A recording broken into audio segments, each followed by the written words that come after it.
Bonjour, bienvenue sur la chaîne Waka Waka les loulous et nous. Aujourd'hui, je vais vous présenter Push, un jeu de chez Ravensburger pour 2 à 6 joueurs à partir de 8 ans et pour des durées d'environ 20 minutes. Push, c'est un jeu de stop et encore. Vous allez voir, quand on commence à y jouer, on en redemande. Alors, regardons de plus près ce que nous trouvons dans notre boîte de Push. Dans notre boîte de Push, nous trouvons des cartes, 120 cartes pour être précis, 12 cartes changement de sens, voilà, des cartes à l'envers, 18 cartes D, je vais vous expliquer ensuite à quoi elles servent, et 90 cartes numérotées de 1 à 6 en 5 couleurs qui sont le bleu, le violet, le rouge, le vert et le jaune. Un petit dé qui lui aussi a 6 faces et 5 couleurs. Et la 6e face, eh bien, c'est la petite étoile sur fond noir. Petite étoile sur fond noir où vous allez en début de partie déterminer si elle sera sympa ou pas sympa. C'est-à-dire version sympa, quand vous tombez sur cette face, elle ne fait rien, vous ne vous défaussez pas de vos cartes. Quand vous tombez sur cette face en version pas sympa, vous vous défaussez de toutes vos cartes gagnées jusque-là, sauf celles qui ont été réservées. Je vais vous expliquer ça après. Et bien sûr, une petite règle de jeu dans plusieurs langues, à vous de choisir celle dans laquelle vous voulez la lire. Une partie de Push, eh bien comment ça se passe? Une partie de Push, elle se joue en plusieurs tours. À chaque tour, un joueur va faire devant lui 3 colonnes. Sur ces 3 colonnes, il peut mettre autant de cartes qu'il veut, à la seule et unique condition qu'il n'y ait pas 2 fois la même couleur ou 2 fois le même chiffre. Ce qui fait qu'à un moment donné, il ne pourra pas les poser. Donc s'il joue trop, s'il tente un peu trop le diable, comme on dit, eh bien il va se retrouver bloqué, il ne pourra pas poser sa carte. Et dans ce cas-là, eh bien il viendra lancer ce petit dé qui déterminera quelle carte il doit retirer des cartes précédemment gagnées. Je vous montre un exemple de tour. Je commence, j'ai un 1 rouge, un 5 rouge, et bien comme ça, un 1 jaune. Et bien le 1 jaune, je vais pouvoir le poser ici, j'aurais pas pu le poser ici puisque j'ai un 1. Un troisième 1. Alors, qu'est-ce que je fais? Est-ce que je tente le diable comme on dit ou pas? Eh bien non, je vais être raisonnable, je ne tente pas le diable, je garde ces cartes. Donc je les mets bien devant moi pour les voir. Je les mets bien devant moi pour voir ce que je garde. Le joueur après moi, dans le sens des aiguilles d'une montre, lui aussi va pouvoir choisir une des 2 cartes et garder. Donc là, il va choisir le 1 rouge. Et le 3e joueur, par exemple, si nous jouons à 3, choisira le 1 bleu. Imaginons, 2e tour, le joueur qui a le 1 rouge, lui aussi fait 3 colonnes. Eh bien, il a un 5, un 4 qu'il va venir poser ici, un 2. Il ne peut pas le poser ici, il a déjà mis du jaune, donc il va le poser à côté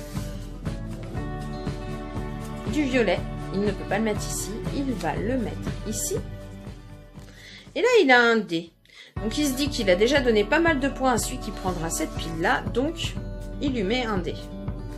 Changement de sens. Changement de sens, c'est-à-dire que normalement, c'est le joueur avec la carte bleue qui aurait dû choisir le tas de cartes après lui.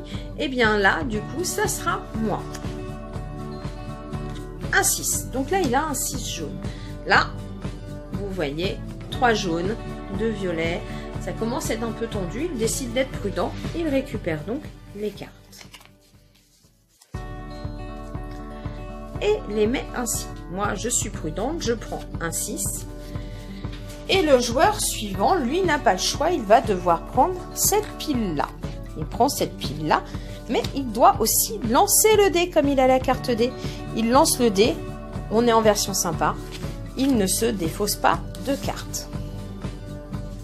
Le 3e joueur va faire pareil.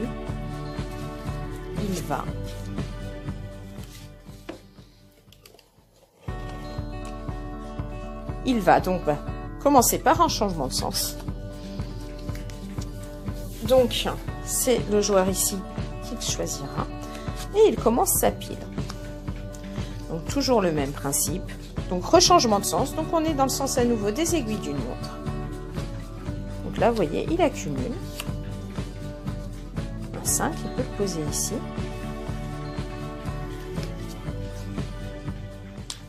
Sens inverse des aiguilles d'une montre. Là, un 1. Il va le mettre ici. Un dé. Il va mettre ici. Un autre dé. Et là, il décide de s'arrêter. Vous voyez, il aurait pu poser encore des chiffres. Hein. Il avait des possibilités. Mais comme le jeu, le but, c'est d'avoir le plus de points possible, pas la peine de faire cadeau aux autres joueurs. Donc là, il pose ses cartes devant lui. Le joueur suivant prend des cartes. Donc là, on avait dit sens inverse 1. Donc là, c'est dans le sens inverse des aiguilles d'une montre. Donc le joueur suivant prend celle-ci. Il se retrouve donc à lancer le dé. Il a du rouge. Il supprime ses cartes rouges. Moi, j'ai juste un dé. Je lance. J'ai du bleu. J'ai pas de bleu dans mon jeu.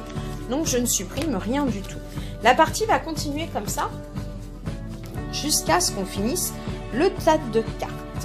Mais vous avez aussi à un moment donné possibilité, quand vous avez cumulé un certain nombre de cartes de même couleur, de vouloir à votre tour, eh bien, réserver des cartes. Imaginons, c'est mon tour de jeu. J'ai beaucoup de vert, vous voyez, hein, j'ai pas mal de points verts. Donc je décide de ne pas faire de colonne. Je ne fais pas de colonne. Je réserve mes cartes. C'est-à-dire que je prends mon paquet, je le retourne. Voilà, mes cartes sont réservées, elles sont protégées. On ne pourra plus venir me les prendre. C'est-à-dire que même si au prochain tour, je lance, je suis sur du vert, imaginons, hop, je lance, je suis sur du vert, eh bien, elles sont réservées. On ne peut pas me les prendre. Par contre, toutes celles qui vont venir s'ajouter au-dessus, qui elles ne seront pas réservées, pourront être prises. On est bien d'accord. Voilà, donc le jeu se termine comme ça. En fin de partie, on compte les points que vous avez accumulés et celui qui a le plus gros score gagne la partie. Voilà, Push, un petit jeu de stop ou encore aux règles relativement simples.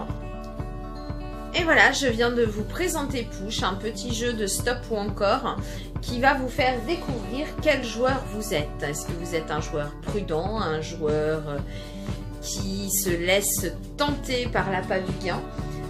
Donc voilà. Si jamais vous êtes intéressé par ce jeu, n'hésitez pas à me contacter. Et puis sinon, surtout, partagez bien cette vidéo à vos amis. Laissez-moi des petits pouces, des petits commentaires. Ça fait toujours plaisir. En attendant, je vous dis à bientôt pour une prochaine vidéo sur la chaîne Waka Waka, les loulous et nous.